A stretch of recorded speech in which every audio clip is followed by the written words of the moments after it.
Nosso tema, os tempos são chegados, é um assunto muito discutido dentro da literatura espírita, mais especificamente dentro da obra A Gênese de Allan Kardec, nos seus capítulos 11 e também majoritariamente no capítulo 18. Isto porque no capítulo 11, no item 37 da obra, Allan Kardec nos fala que, conforme a orientação dos espíritos, existem dois tipos de transição planetária, ou melhor, dois tipos de migrações espirituais. Existe um tipo de migração que é chamada, nesse item, de migração individual, ou seja, um único espírito migra, migração individual. E existe um segundo tipo de migração, chamado migração coletiva, na qual uma quantidade significativa de espíritos seriam deslocados nessa segunda situação. A grande pergunta seria: por que existem dois tipos de migração e o que caracteriza cada uma delas?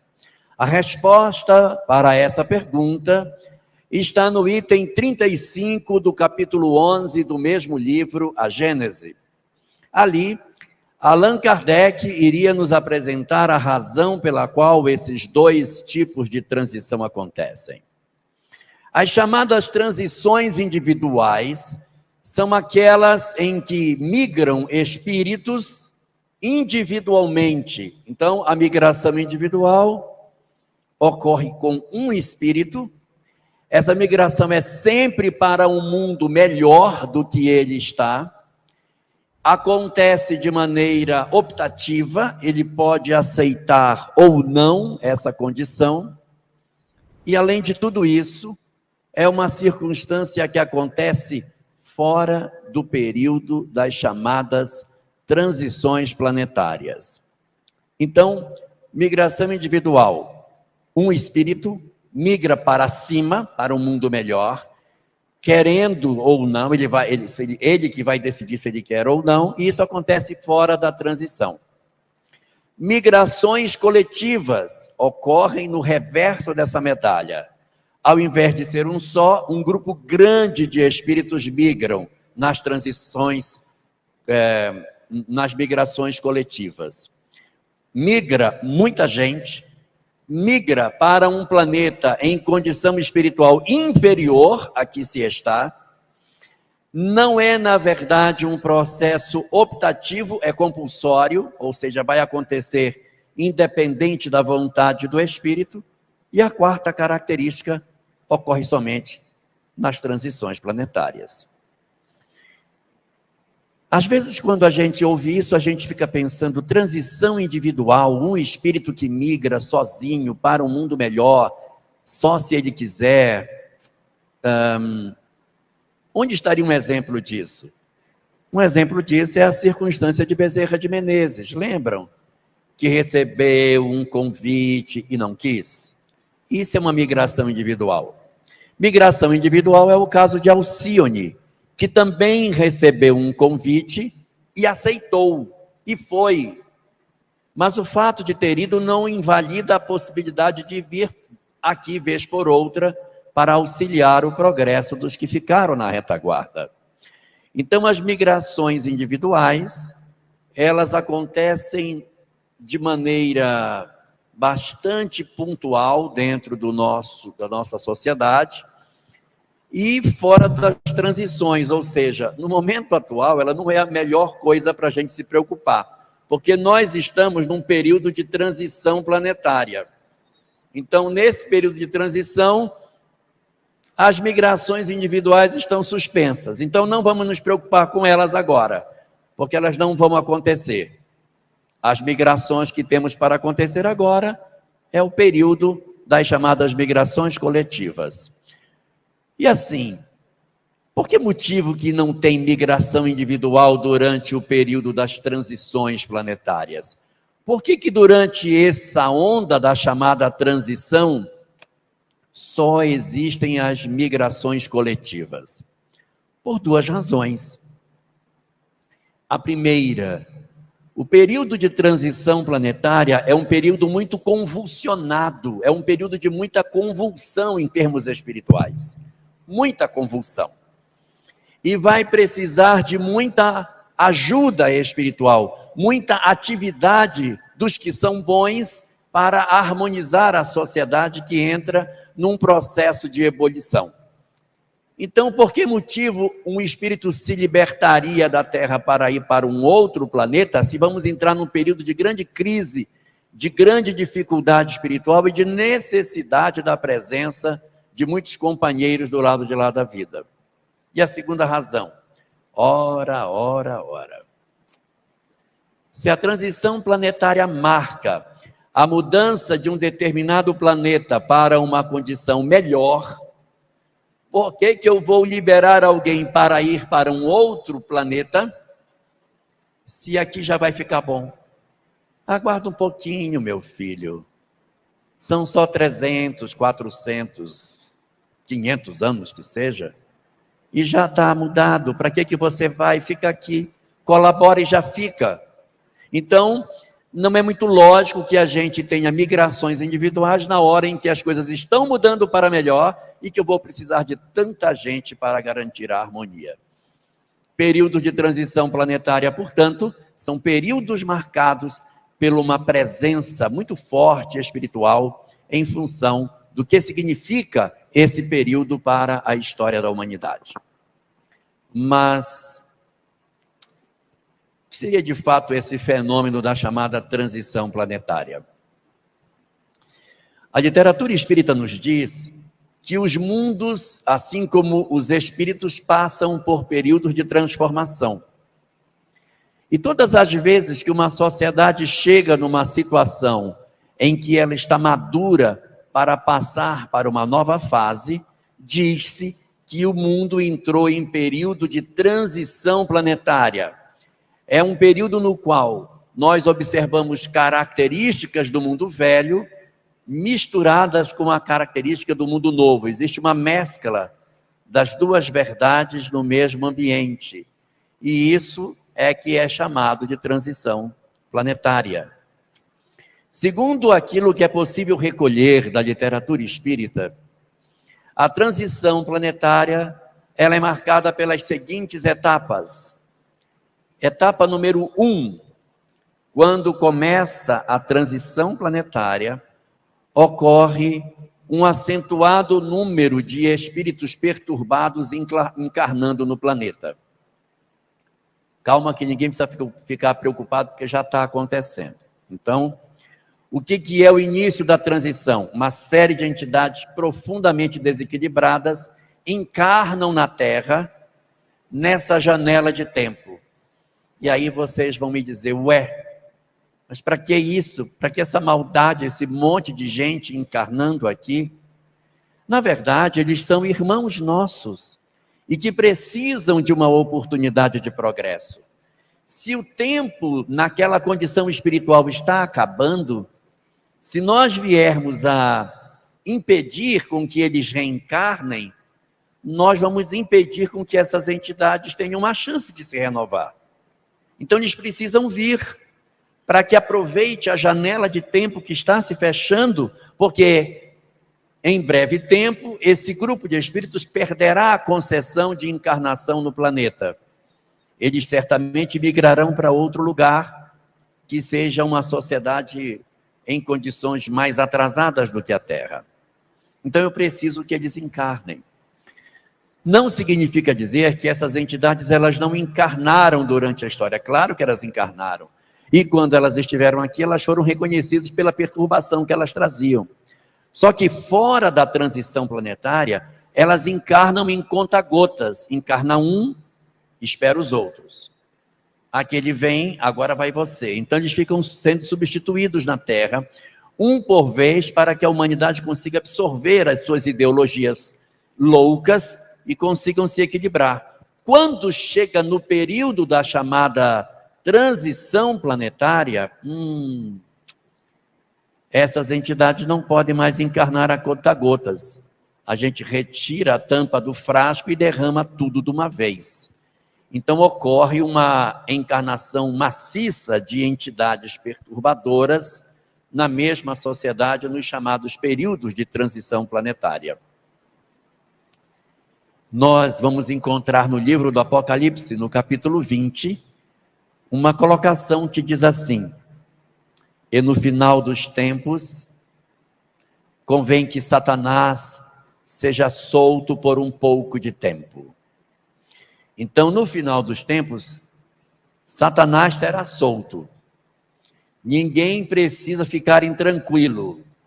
Satanás já está solto. É só assistir o noticiário que você vai dizer: meu Deus, o mundo só pode estar louco. Eu não acredito nisso.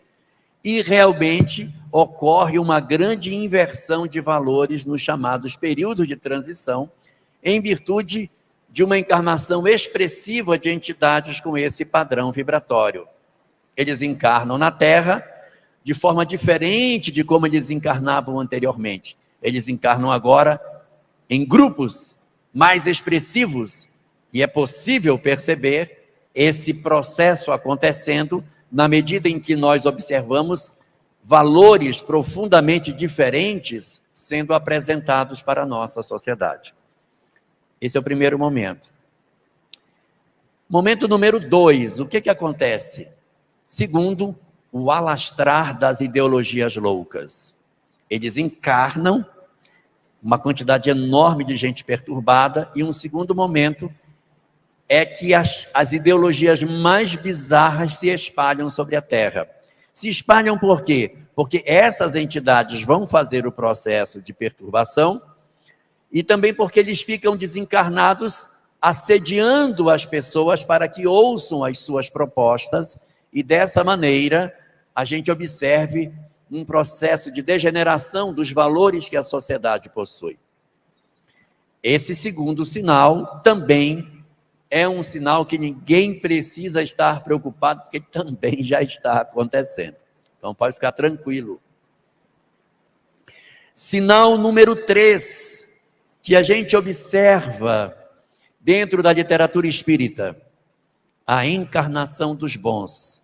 Também uma percepção que se tem no período da chamada transição planetária é que, além da entrada de uma série de entidades perturbadoras, também encarnam na Terra um conjunto de espíritos profundamente envolvidos com o bem.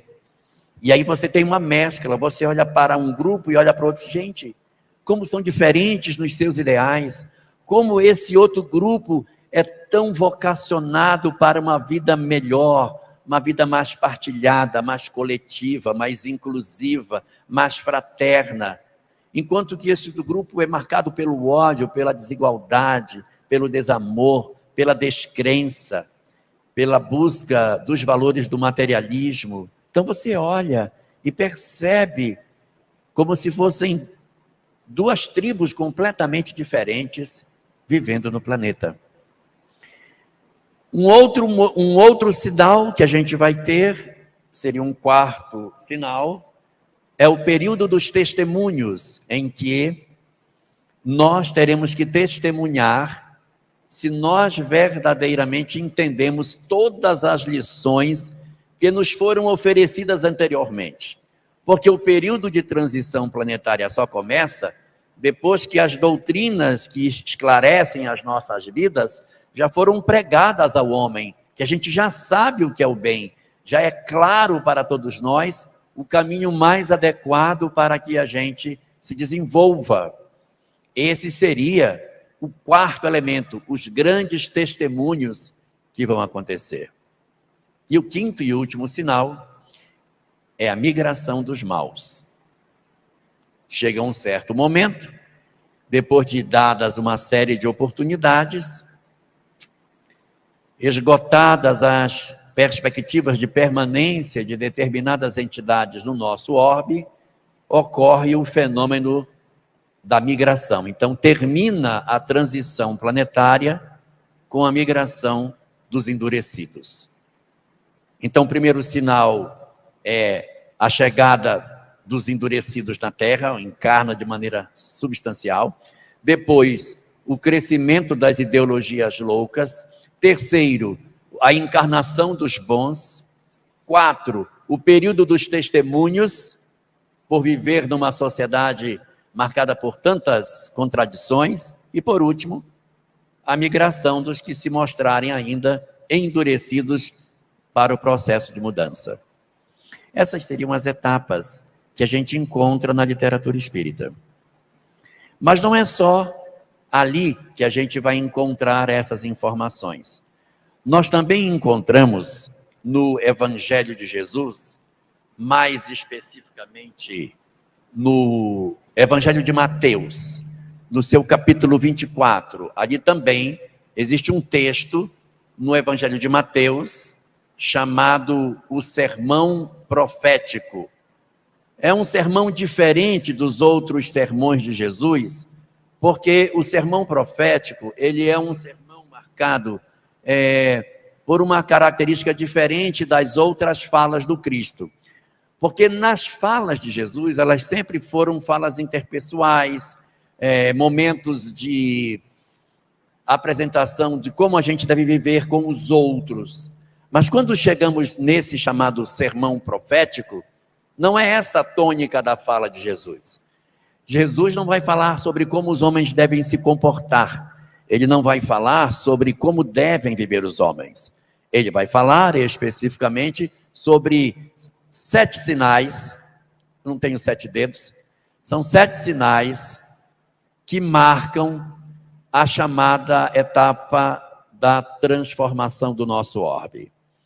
Esses 7 sinais são marcados como os 7 sinais para o final dos tempos, porque assim está apresentado no Evangelho de Mateus, capítulo 24. E é muito interessante isso, porque quando Kardec trata desse assunto na Gênese, ele vai abordar isso já no capítulo 18, de maneira mais substancial, do item 27 para frente.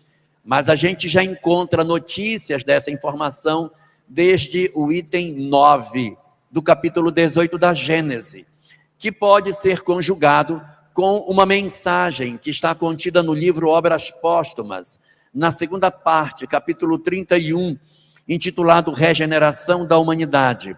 Uma mensagem que foi recebida no dia 26 de abril de 1866, uma mensagem longa, tem 29 parágrafos, e essa mensagem traz de maneira muito detalhada o processo de transformação que a humanidade irá passar durante essa etapa.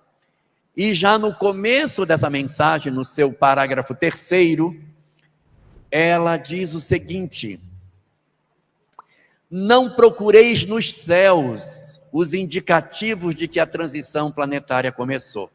Não procureis no céu, porque não serão os astros, não é o sol, não é a lua, não são as estrelas que vão dar mostras de que a transição começou. Não serão, portanto, as tsunamis, os furacões, as guerras, maremotos e enchentes que determinam o final dos tempos, até porque isso sempre aconteceu ao longo da história da humanidade. Segundo o que Allan Kardec coloca também na Gênese, no item 9 e item 10 do capítulo 18, o que caracteriza o início da transição planetária é o processo de conflitos ideológicos. Diz Allan Kardec que não são as entranhas do planeta que se movimentam, não são catástrofes climáticas, não são desconstruções do processo da Terra que determinam a transição. O que determina a transição são os confrontos de ideias. Então, quando a gente observa o momento que nós estamos vivendo hoje, a gente observa que existe um confronto de ideias muito grande. A internet virou um palco de ódio, de agressões, de violência, que as pessoas destilam todo o seu desamor nesse processo. Então, a gente, de posse desse cenário, observa e começa a perceber que sim, o período da chamada transição planetária teria iniciado quando nós observaríamos essas mudanças acontecendo. Quando teria isso então começado? Na Gênesis, no capítulo 18, item 9, fala que ela começou há quase um século. Como era 1868, eu fui fazer as contas, bateu na Revolução Francesa. Então, presumivelmente, aquela janela de tempo perto da Revolução é o período em que inicia a transição planetária. 1789 é a Revolução, mas não quer dizer que tenha sido do dia 14 de julho de 1700, que não. Mas é naquela fase ali dos enciclopedistas, naquele período dos iluministas, aquela janela de tempo é o tempo em que a gente pode dizer que o período da transição planetária teria começado. Já na mensagem que eu comentei, que está no livro Obras Póstumas, ele não diz quase um século, ele diz há um século. Faz uma conta redonda e diz que começou faz um século. Tudo bem, ela é de 66, eu vou puxar um século para trás, vai dar mais ou menos no mesmo período, então não tem muita diferença de uma mensagem para outra. E ali vai ser colocado que esse processo de transformação que a humanidade, portanto, já começou, já teria se iniciado no último quartel do século XVIII, ele se arrasta até os dias de hoje. E muitas pessoas dizem assim, mas eu estou doido para saber quando é que isso vai acabar. Aí a gente começa a ler que vai acabar em 2012, não, vai acabar em 2019. Na verdade, 2057. Vai acabar, não sei. Então, nós temos uma indicação na obra de Kardec sobre quando acaba a transição planetária. Está no livro dos Médiuns, item 267, no parágrafo 8º. Chegando em casa, vocês vão chegar lá, vocês vão achar. Lá tem dia, mês e ano do final da transição, não? Se vocês quiserem, eu digo aqui agora. Se quiserem, vocês esperem em casa para dar uma lida. Querem que eu dê a data?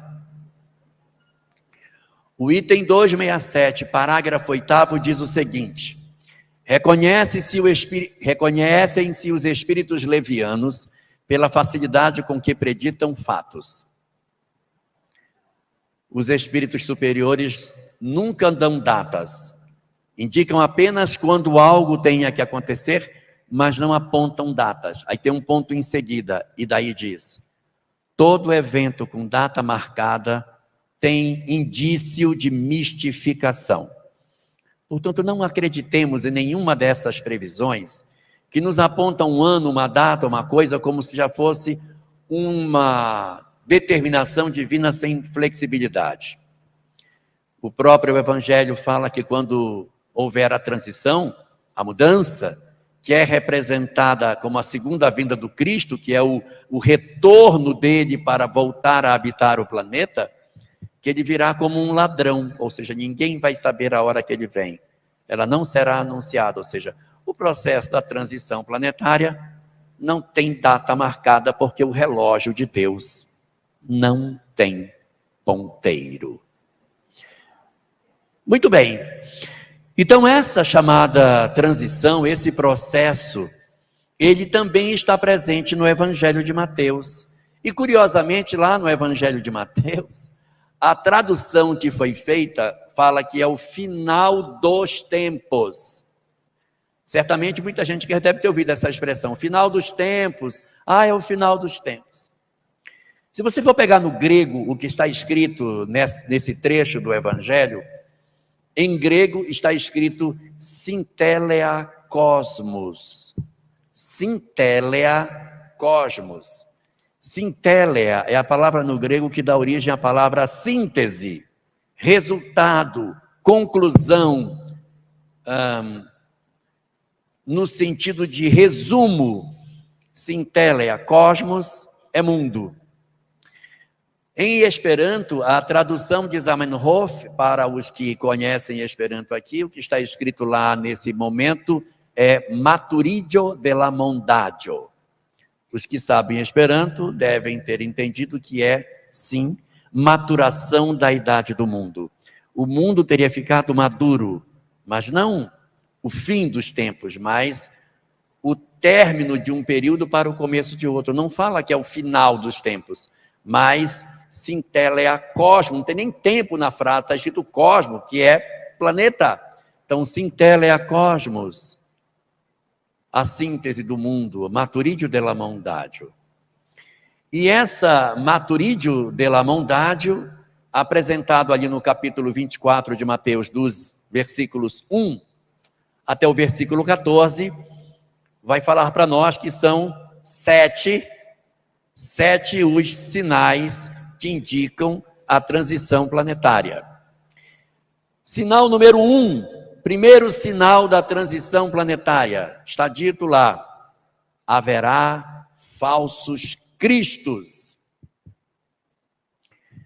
Quando eu era menino novo, eu ficava com medo disso, sabia? Digo, meu Deus, vai chegar um período aí que vai ter uns caras que vão ser falso Cristo e que vão enganar as pessoas. Então a gente precisa ficar atento, meu Deus do céu, porque vai chegar os falsos cristos e vão enganar os outros, vão corromper as pessoas com as suas ideologias. Mas depois que eu fui ficando mais velho, que eu fui chegando na idade do Otacílio, eu fui começando a perceber que as coisas não eram exatamente assim, né? Por quê? Porque é até fácil saber o que é um falso Cristo. É fácil, gente. Se nós não tivéssemos o verdadeiro Cristo, aí era difícil, tá? Porque se eu não sei como é o verdadeiro, como é que eu vou saber quem é o falso, pelo amor de Deus? Mas se eu souber como pensa o verdadeiro Cristo, é fácil saber o pensamento do falso. Por exemplo, o verdadeiro Cristo, Jesus, ensinava para nós que Deus é o nosso Pai, que cuida de nós, que nos protege e que tem toda uma providência, uma previdência, uma solicitude para conosco. Então, se aparecer alguém dizendo que Deus não existe, que é tudo mentira, que o que só existe é a vida material, que não tem nada depois da morte, é o falso Cristo. Então fica fácil quando eu sei quem é o verdadeiro. Aí eu consigo equacionar as ideias dos falsos cristos. Falava Jesus que, como diz o Roberto Carlos, depois desta vida há uma outra vida além, um renascer. E assim, aqui não, isso não é o fim. Então tem uma imortalidade da alma. Se aparecer alguém com uma ideologia para dizer que não existe nada, que só tem vida material, que além da inexistência de Deus também não existe a imortalidade da alma, isso é uma proposta de um falso Cristo, porque o verdadeiro Cristo falava da imortalidade. O verdadeiro Cristo dizia que nós devemos amar as pessoas. Se aparecer alguém propondo ódio, não é um verdadeiro Cristo. Não importa de que espectro político essa pessoa seja, se ela propõe o ódio, ela não está a serviço do bem. Não me interessa de onde, de que lado ela está, mas todas as vezes que alguém levanta a bandeira do ódio, do lado A, do lado C, do lado X, do lado H, B, Z, não interessa, não está a serviço do bem. Porque a serviço do bem só estão aqueles que estão alinhados com o pensamento do Cristo. Então, se propõe o ódio, não pode ser. Jesus propunha o perdão. E se alguém aparece para propor a vingança, a desforra, dar o troco, pegar as pessoas e cobrar olho por olho, dente por dente, é porque não estão a serviço do verdadeiro Cristo. Então, o primeiro sinal, na verdade, é até fácil da gente identificar quando nós estamos dentro de uma perspectiva de entendimento da mensagem do verdadeiro Cristo. E aí, a gente às vezes fica se perguntando, por que Deus mandou esse povo para cá, né? Puxa vida, já estava tão ruim sem eles, com eles agora ficou pior. E existem 5 razões pelas quais eles vieram. A primeira razão é para dar a eles a chance de saber se eles são capazes de mudar, porque eles são nossos irmãos. É aquilo que eu estava comentando antes, a chance que eles terão de poder mudar. Então, quando a gente está diante de um cenário em que a gente vê essas ideologias assim tão perturbadas, a gente pensa, é a chance que está sendo dada para que esse companheiro consiga vencer. E alguns de nós diremos assim, tudo bem, é bom para ele, mas ruim para nós, né?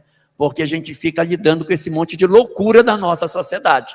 Melhor seria que esse pessoal nem estivesse aqui. E aí vale uma fala que está presente no Evangelho segundo o Espiritismo, capítulo 20, quando é dito, não temeis as armadilhas feitas para lobos, porque só os lobos caem nas armadilhas feitas para lobos. Se as ideologias loucas, elas são assim perturbadoras, é porque nós ainda temos um traço de sombra dentro de nós, que nós nos sentimos atraídos pela perturbação que essas entidades trazem para nós. Então, a primeira das razões é para saber como é que esses espíritos reagem diante de uma perspectiva nova. A chance de oferecer a eles uma mudança. Essa é a primeira. Mas tem outras 4. E todas as outras causas 4 são por causa de nós e não por eles. Por eles é só a primeira. As outras 4 são por causa de nós. Causa número 2 é para saber se eu verdadeiramente sei passar pela porta estreita.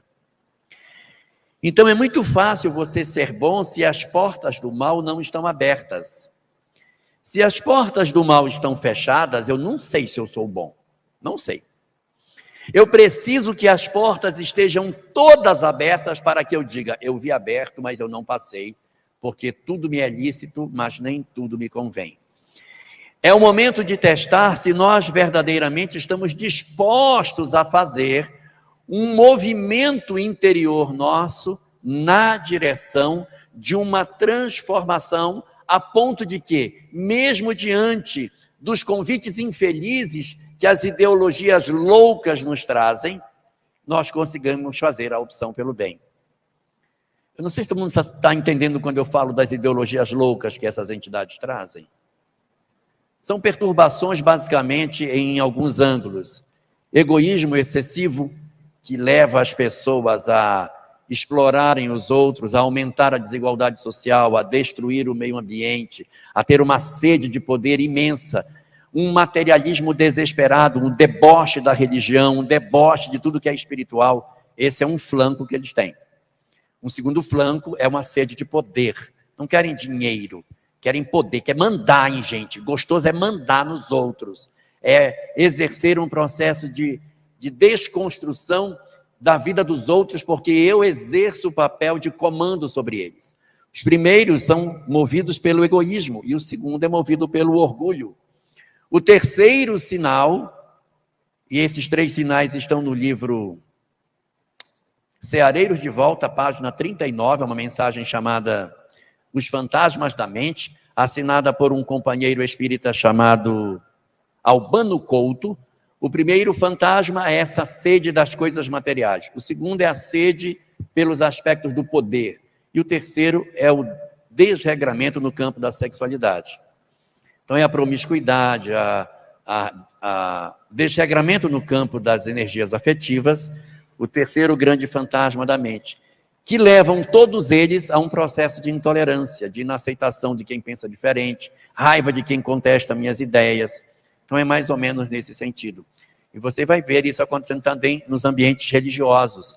Religiões que propõem o extermínio de pessoas que pensam diferente do seu ponto de vista também são estimulados por esses grupos de entidades perturbadoras. Então, a segunda razão por nós é para saber se nós nos sentimos atraídos, se essas ideologias nos chamam, se os convites da promiscuidade fazem eco no nosso coração, se os convites para sermos intolerantes também residem em nós. Razão número 3 pela qual eles vêm é para saber se nós estamos no reverso da medalha. Qual é o reverso da medalha? São aqueles de nós que, vendo as ideologias loucas, dizemos assim: é um absurdo isso. Esse pessoal aí não tem jeito. Tem que botar tudo no paredão e matar tudinho. Se não matar, não resolve. Então, se a minha solução é matar quem pensa diferente de mim, eu também sou intolerante, tá? Se o outro é perturbado, eu também sou. Se o outro é louco, eu também sou. Porque eu quero resolver a loucura matando os loucos. Quem conhece de imortalidade da alma sabe que as entidades voltam. Então, não é para que a gente se mostre endurecido no sentido de dizer, não tem negociação, tem que matar mesmo. Somos almas imaturas. Situação número 4. São aqueles de nós que caminhamos até a metade do caminho, dizendo assim, cara, isso é uma luta perdida. O mundo já acabou. A gente já perdeu essa guerra. Não tem mais conserto. A vaca já foi para o brejo. Não vai consertar mais não. Desiste que você está tentando enxugar gelo. Você trata 1, aparecem 10. Você trata 10, aparecem 1000. Não adianta. Esquece isso, cara. Vai viver tua vida e larga a mão. É para saber se nós temos esse perfil. Dos que se cansam de fazer o bem. E a 5ª é para saber se nós estamos realmente comprometidos. Sem nos perfilarmos com a perturbação, sem odiarmos a perturbação e sem desistirmos do bem, fazendo tudo o que a gente puder para realmente ser uma pessoa melhor. Então esses seriam o primeiro grupo. Essas entidades, elas não são obsessores comuns, porque como eles são chamados de falsos cristos, eles fazem oposição ao Cordeiro, eles fazem oposição ao governador da terra. Ele não é um obsessor, mas que eu vou perturbar fulano. Não, são entidades extremamente inteligentes que há séculos e milênios arrastam um propósito de oposição e que são muito empedernidos no mal. Algumas pessoas às vezes pensam que esse é meu cunhado. Não é o cunhado, não é. São espíritos realmente endurecidíssimos, cruéis, perversos, desequilibrados, que aonde eles passam deixam um rastro de destruição, pior que o cunhado. Então, são entidades extremamente nocivas em termos sociais, são os homens, os senhores da guerra, os grandes destruidores da paz, são os promovedores do desequilíbrio. Essas são as entidades que a gente poderia dizer que são os falsos cristos. São 7 sinais, esse é só o primeiro, tá? Vocês avisem aí em casa que vocês vão dormir fora hoje. Então, 6. Vamos para o segundo sinal. O segundo sinal, disse Jesus, capítulo 24 de Mateus, diz ele, haverá falsos cristos. Mas ele não diz que tem falso profeta, tá? Só tem falso Cristo. Haverá falsos cristos. 2. Haverá guerras, rumores de guerras, cataclismas e destruição. Quando as pessoas leem isso, elas logo levam a uma leitura literal, de que o mundo vai passar por uma destruição física. E é aquilo que a gente estava comentando, que está contido na Gênese, nos itens 9 e 10, quando fala que não são as entranhas do planeta, mas sim as lutas ideológicas, o conflito entre correntes diferentes que se defrontam nesse processo do momento que nós estamos vivendo.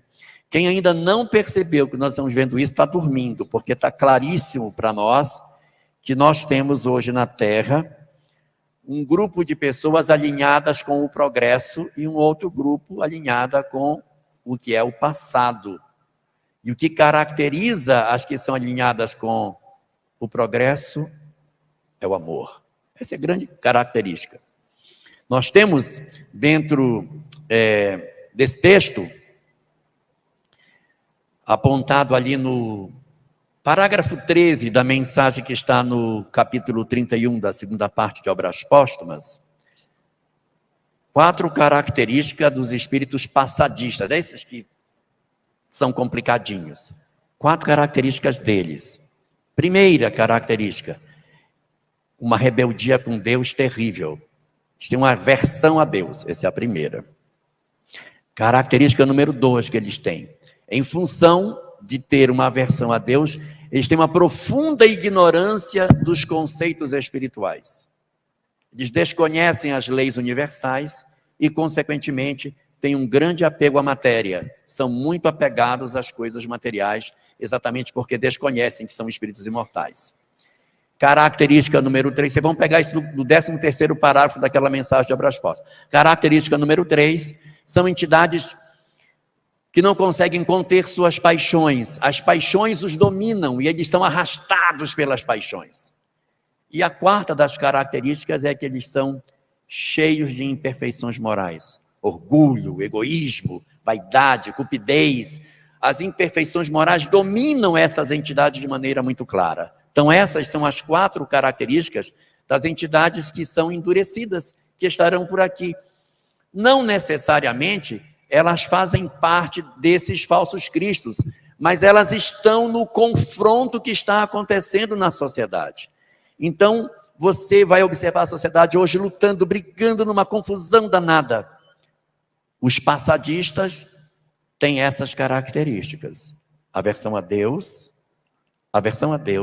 dificuldade de lidar com os aspectos relacionados com o desapego dos bens terrenos, as paixões e o conjunto de imperfeições morais que eles possuem.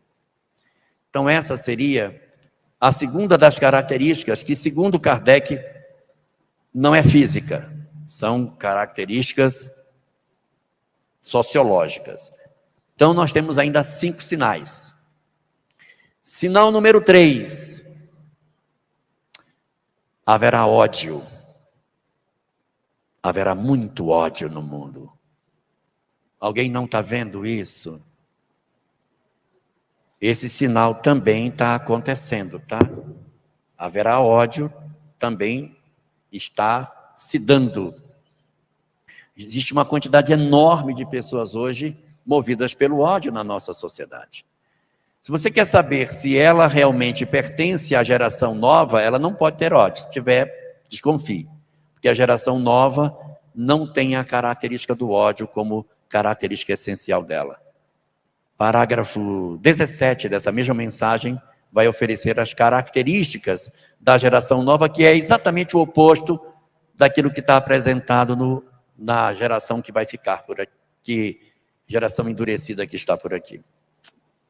Então esse terceiro sinal, ele também já aconteceu, tá? Então nós já tivemos a encarnação dos falsos cristos, já vivemos o período de guerras e rumores de guerras, já vivemos as características do ódio, e vai para a quarta. O quarto sinal, quando eu era assim menino novo, eu achava que isso era um absurdo, eu iria dizer, mas isso não vai acontecer, isso não vai acontecer nunca. E lá estava dito que os cristãos, nesse período, seriam perseguidos. E nós estamos vendo as pessoas que dizem, gente, para com isso, não vamos brigar não. Para com isso, não briga. Por que não vai brigar? Qual é o problema? Então as pessoas ficam com raiva de quem propõe a paz. Em quantos lugares da terra cristãos estão sendo perseguidos e mortos?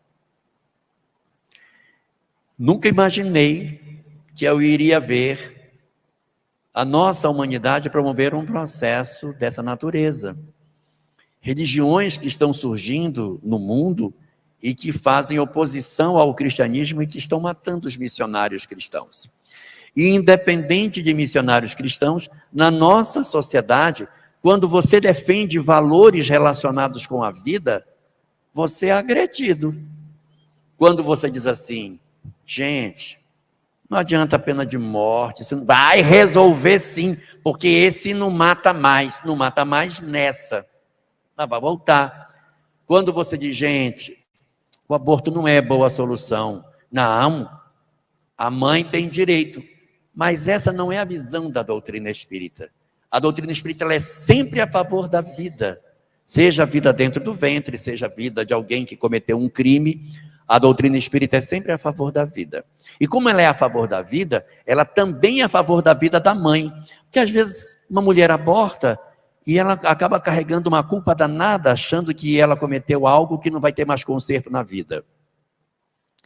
E a doutrina espírita vem para nos dizer que tudo que nós fazemos para transformar as nossas existências é extremamente valioso para que a gente se reconstrua emocionalmente. Então, se uma mulher na adolescência, ela cometeu alguns equívocos no campo da sexualidade, mas hoje ela já pensa completamente diferente, ela não é mais a mesma pessoa. Então, ela já fez uma caminhada espiritual e a lei de causa e efeito vai alcançá-la de maneira mais branda, porque ela já fez um movimento de mudança. Mas a mulher que teve uma decisão e mantém esse padrão de conduta até hoje e ainda ensina outros a também fazerem, ensina amigas, filhas, e resiste e defende e milita num processo dessa natureza, ela está automaticamente se colocando como alguém que a lei de causa e efeito, para sensibilizar, ela vai precisar de uma forma muito mais dura de acontecer. Enquanto que a pessoa que já se transformou, evidentemente, tem muitas formas brandas que a misericórdia possui para nós, e é preciso apenas que a gente observe que o objetivo da lei de causa e efeito não é punir, mas sim educar as criaturas. Muito bem. Sinal número 5. Número 5. Agora sim vai aparecer, haverá falsos profetas. Por que Kardec colocou haverá falsos cristos e falsos profetas? Porque lá na frente do capítulo 25 de Mateus, ele volta a repetir, bota os dois juntinhos, por isso que aparece. Mas no capítulo 24, o primeiro sinal é haverá falsos cristos. E o quinto é que haverá falsos profetas. Qual é a diferença? O profeta divulga a ideia de alguém. O profeta, ele anuncia para o povo as ideias de alguém que é maior que ele. Então, o falso profeta, ele divulga as ideias do falso Cristo. O falso profeta, ele não é capaz de criar uma ideologia, mas ele sai falando para as pessoas as ideologias perturbadas. Vamos ver se eu me torno claro. Tem uma pessoa que gera uma ideia louca, e vem uns 20 que dizem, eu vou divulgar esse negócio que eu achei lindo. A ideia não é dele, mas ele divulga a ideia dos outros. Se Jesus fosse fazer o sermão profético hoje, ele diria, haverá influenciadores digitais. Porque é exatamente isso. Eles não são os criadores das ideias. Eles propagam as ideias de outros. A ideia deles é boa ou é ruim? Basta ver se está alinhado com o pensamento de Jesus. Basta ver. É isso que vai medir se realmente é uma característica que a gente possa dizer que ele seja um bom profeta. O bom profeta divulga as ideias do bem. E o falso profeta divulga as ideias do falso profeta, do falso Cristo, melhor dizendo.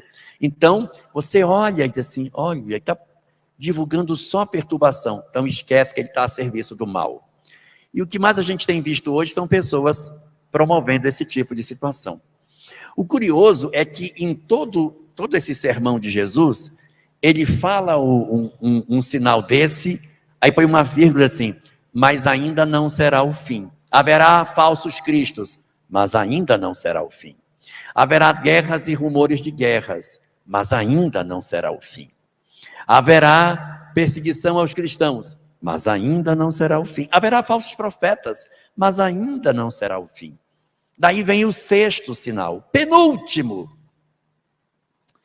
No penúltimo sinal diz assim, e por ser grande a perversidade do homem, o amor de muitos se esfriará.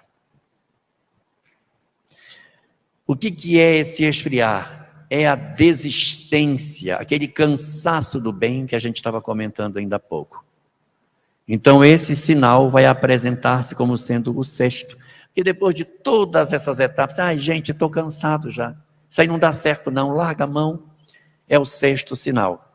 Que evidentemente depois dele vem uma vírgula dizendo, mas ainda não será o fim. Aí vem o sétimo. Depois do sétimo tem uma vírgula e diz, aí virá o fim. E qual é o sétimo sinal dessa lista? O sétimo sinal dessa lista é, e este evangelho será pregado em toda parte do mundo. Alguns ficam com medo por causa das lives. Ai meu Deus, Vamos parar as lives, porque a live vai fazer acabar. Eu preciso dar tempo para me mudar, para me transformar. E o que o texto diz é que o evangelho vai ser pregado, não vai ser transmitido. E a gente prega o evangelho com vivência, não é com lives. A gente vai passar por uma outra fase em que essa mensagem tem que ser pregada. E quando a gente lê a Gênesis no seu capítulo 18, item 27, está dito lá que quando acabar o período da chamada etapa da transição, virá a última fase, que é a migração coletiva. E quem vai migrar? Muita gente assim, meu Deus, eu tenho pavor, porque eu estou sentindo que eu vou nesse negócio. Então eu quero tranquilizar todos nós. Nós não temos o perfil dos que migram da terra. Não temos. Lá está colocado. Quem migra do planeta? São os maus não tocados pelo bem. O que são os maus não tocados pelo bem? Maus não tocados pelo bem são os maus que não são tocados pelo bem. É isso que é um mal não tocado pelo bem. É quem diz assim, eu fiz mesmo, faço mesmo, tenho pena não, faço de novo, achei foi graça. Solta minha mão para ver se eu não faço de novo. Fazem o mal, não sentem remorso do mal que fazem. E não é só o mal de matar, é o mal da promiscuidade, é o mal ao meio ambiente, o mal do egoísmo, o mal da desigualdade, o mal da sede de poder, dos fantasmas da mente, o mal da intolerância. Então, quando nós estamos numa circunstância em que se observa que existem pessoas endurecidas e que têm essa postura, esses, se não se transformarem, pode preparar a mala que vai. Então, quem é que vai? É quem gosta de fazer o mal. Não me parece que seja o nosso perfil. Sair num sábado à tarde, né? Para sentar numa cadeira e ficar à tarde, não é espírito mau, não tocado pelo bem, né? Nós podemos até ser maus, mas nós somos os maus tocados pelo bem. Por quê? Porque a gente é mau, mas a gente é tocado pelo bem, porque a gente faz assim, meu Deus, tenho tanto remorso. Eu não devia ter dito aquilo para minha mãe, não devia ter dito aquilo para meu pai, não devia ter falado aquilo para o meu marido, para minha esposa. Eu não devia ter feito isso, então a gente fica com remorso. Não tem arrependimento, tem remorso. Quem tem arrependimento não faz de novo. Tem remorso, porque depois faz de novo, sabe? Mas já está melhor, porque pelo menos não está endurecido. Não está endurecido, já sente. Então essas entidades, elas têm chance de permanecer para ir para o mundo de regeneração. Porque o mundo de regeneração, gente, ele não é um mundo de espírito regenerado. Ele é um mundo de regeneração, é onde a gente vai se regenerar. Mas para que eu me regenere, eu preciso querer mudar. Então, quem de nós está querendo mudar, está em condições de poder permanecer. Aquele de nós, eu não estou nem aí para isso não, eu não estou nem aí. Tá, eu não quero nem saber. Quem fala essas coisas, tome cuidado, porque pode estar cristalizando a sua personalidade dentro dessa perspectiva.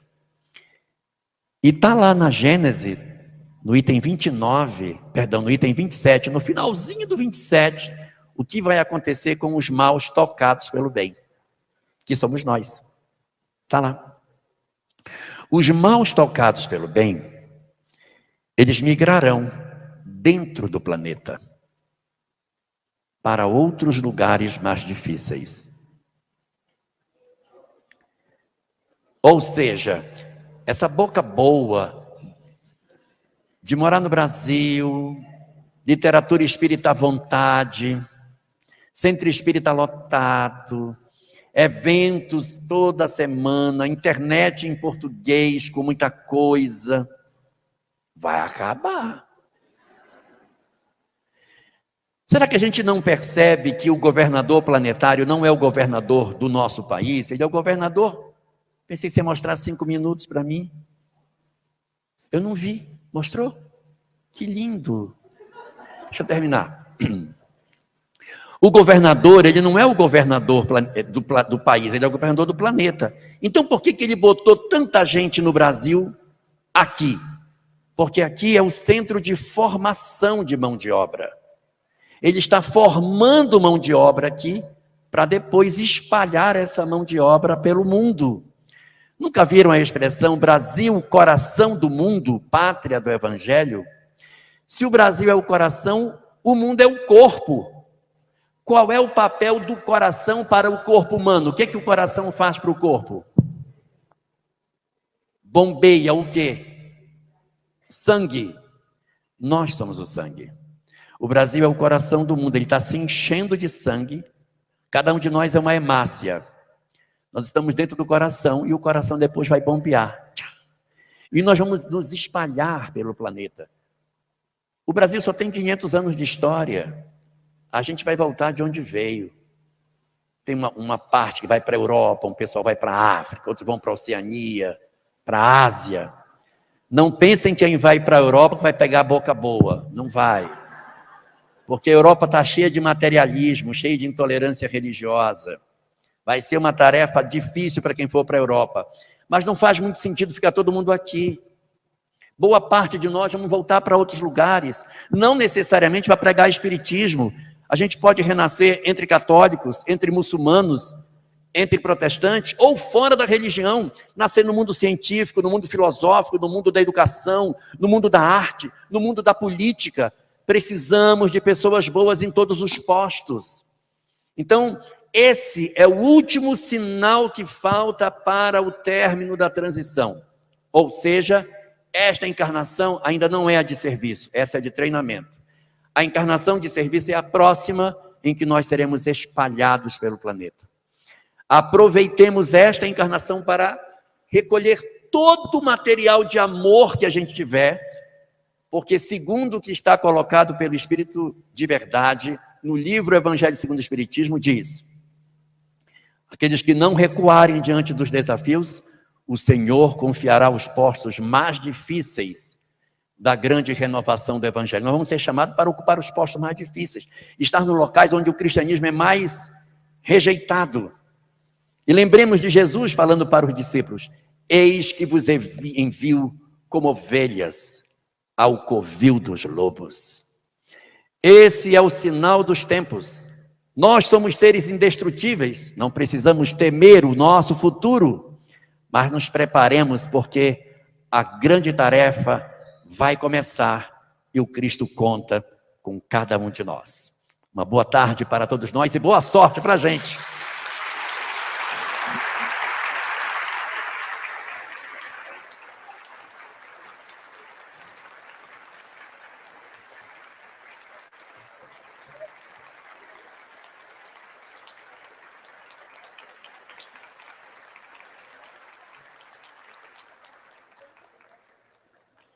Amigos, de duas uma.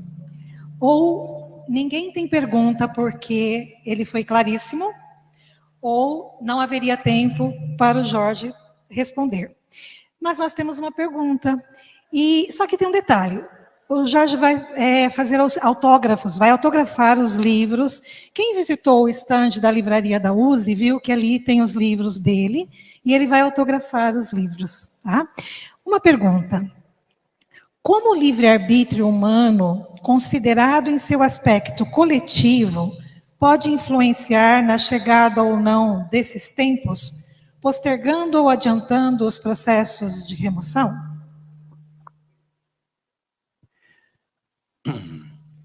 A rigor, se a gente fosse ser assim rígido nas palavras, nós poderíamos dizer que não existe transição planetária.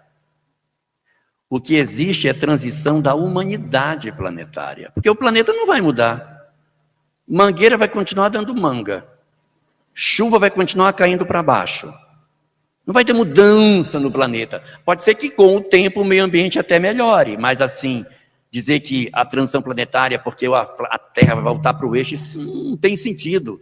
A Terra é inclinada e vai ficar inclinada. São 23 graus de inclinação e vai continuar. Porque uma mudança de inclinação não é não, Otacílio, se mudar esse negócio...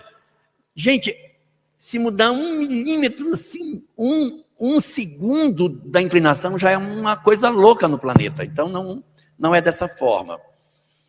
Mas como é que o nosso livre-arbítrio pode ajudar nesse processo da transição? Na medida em que nós fazemos a eleição para nos esforçarmos por uma vida coletiva, a gente pode alcançar esse resultado. Evangelho segundo o Espiritismo, capítulo 3º, item 17, parágrafo 1º. No finalzinho do parágrafo estão as condições em que o livre-arbítrio humano pode ajudar a construção do progresso. Primeiro, aproximarmos-nos de Deus e de sua lei. Aproximação de Deus, da sua lei. Essa é a primeira característica. Segunda, construção de uma sociedade com menos desigualdade social. Construção de uma sociedade mais fraterna e inclusiva. Então eu tenho de um lado os ideais de busca de Deus, da espiritualização do homem, e tenho do outro lado a relação com o próximo. Primeiro, amor a Deus, o amor ao próximo do outro lado, na busca de uma sociedade mais fraterna. Só que para fazer o diálogo entre essas, só o amor. Porque eu posso querer colocar a religião com violência, eu posso querer fazer a igualdade com violência. Então tem que ter o amor. É Deus com amor e a fraternidade, a solidariedade, a caridade com amor. Sem amor não dá. E a melhor representação do amor é Jesus. Então o que é que sobrou aqui desse parágrafo do Evangelho segundo o Espiritismo? Deus, Cristo e caridade, que é a bandeira de Ismael, que é a síntese para a transição. Quando você pergunta o que a gente pode fazer com o nosso livre-arbítrio, é nós estarmos atentos a isso, porque eu não preciso que o mundo seja um mundo de regeneração para que eu seja uma pessoa regenerada. Esse negócio de dizer assim, não, eu estou esperando que a transição chegue para que eu entre na transição. Você já pode estar na transição, porque a transição, ela não é feita igual o milho de pipoca, que está todo mundo milho e plop, todo mundo virou pipoca. Não funciona assim, é um por um. Como diz Emmanuel, o evangelho chegará palmo a palmo, coração a coração. Então é um que se converteu hoje, amanhã o outro. E quando essa transformação alcançar uma massa crítica satisfatória, nós teremos conseguindo a condição de dizermos, olha, a maioria do planeta já pensa assim, já podemos nos considerar um mundo de regeneração. Não é necessário que a totalidade se transforme, mas a grande maioria precisa pensar dessa forma. Então, de que maneira a gente contribui? Mudando individualmente, porque é a mudança de cada indivíduo que vai transformar o planeta. Eu podia perguntar para todos, qual é a cor da floresta? E vocês certamente me diriam, verde. E eu lhes diria, não, verde é a cor das folhas das árvores que compõem a floresta. Se cada um de nós virar uma folhinha verde, a floresta fica verde. Então a mudança é das criaturas, é dos indivíduos e não do planeta. Então a nossa contribuição individual, toda ela ajuda. Cada um de nós que decide pelo amor, pela fraternidade, pela busca da lei de Deus, está se identificando com os ideais da regeneração e pode, desde agora, viver em regeneração, mesmo estando no mundo que ainda não completou o seu processo de transição planetária.